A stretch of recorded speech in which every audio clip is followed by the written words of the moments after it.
ત્યારે પરમાત્માએ કહ્યું છે, પ્રહલાદ વરદાનમાં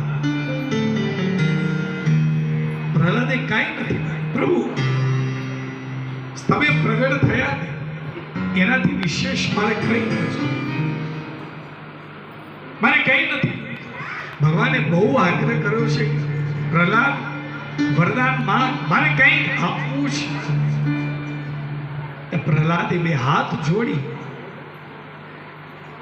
ભગવાનને કહે છે, પ્રભુ તમે આટલો આગ્રહ કરો છો તે એક જ વસ્તુ માંગુ છું, મારા પિતાને મુક્તિ આપજો. જે પિતાએ જીવન પર કષ્ટ આપ્યું, દુઃખ આપ્યું, એના માટે મુક્તિ માગી રહ્યો છે આ પ્રહલાદ.